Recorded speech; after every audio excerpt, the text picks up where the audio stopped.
Well, there's 4 more days of competition left in Beijing, but the Olympic spirit doesn't have to die when the cauldron goes out on Sunday. Our Andrew Marden reports on the podcast that aims to keep the flame alive. The Olympics, a global sporting event with thousands of athletes from hundreds of nations.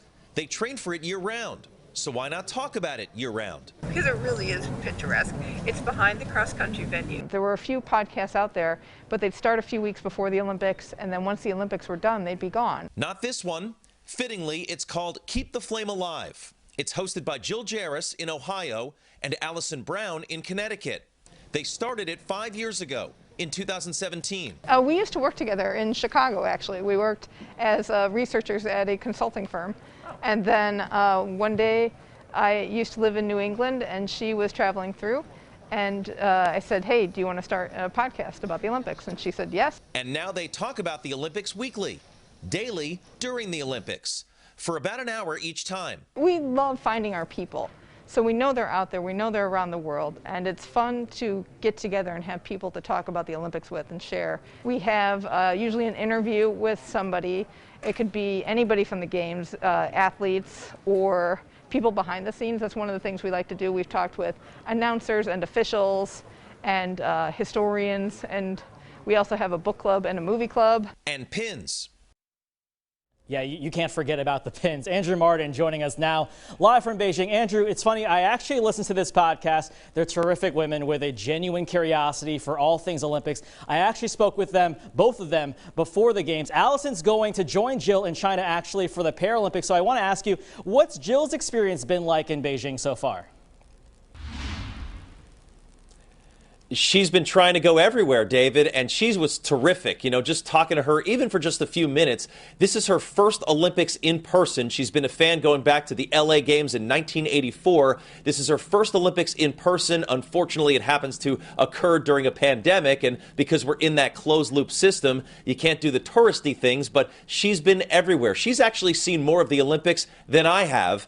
And this is my 4th Olympics, so I'm impressed and actually a little jealous at what she's been able to do. My question for you, David, is how did they beat you to this idea? Why do you not have your own podcast? Because you're as invested in the Olympics, you're as much of an Olympic historian as anybody that they would have on as a guest. All I'll say, Andrew, is that the road to Paris 2024 begins with you and I doing a podcast. This is basically our tryout for that. And one note that I wanted to bring about those two is that I know that they haven't been getting any sleep either, just like us, because when I listen to their podcast, they always talk about the magical vacuuming hour because they have to, Jill records it in the IBC or into the main press center, and they're always vacuuming around her fort that she has to, put her microphone underneath so that she doesn't get that background noise.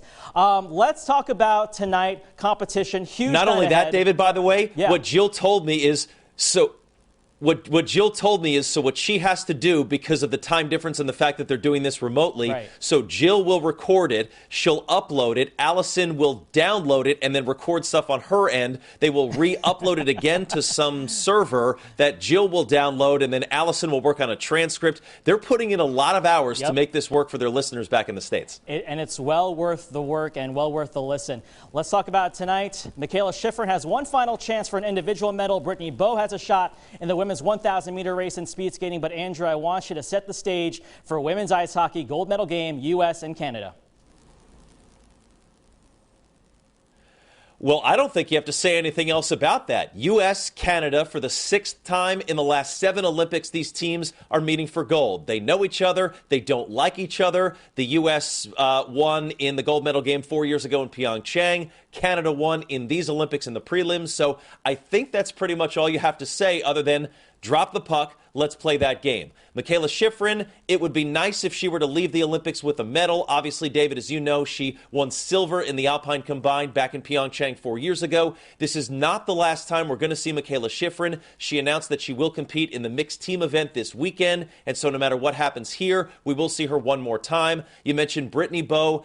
how great would it be for her if she could match Erin Jackson's gold medal in the 500, if she could get a gold medal in the 1,000. She is #1 in the world in that particular event, and obviously Brittany Bowes' story would come full circle. She got to be one of the flag bearers because Alana Myers-Taylor was unable to walk due to COVID, and the fact that she helped Erin Jackson just get to the Olympics, let alone win a gold medal by graciously giving up her spot at the trials. And so it would be great for Brittany Bowes to get a medal in her 3rd Olympics. So many good stories, arguably the busiest night in Beijing thus far. All right, Andrew Marden, thank you very much. We're going to see you tomorrow.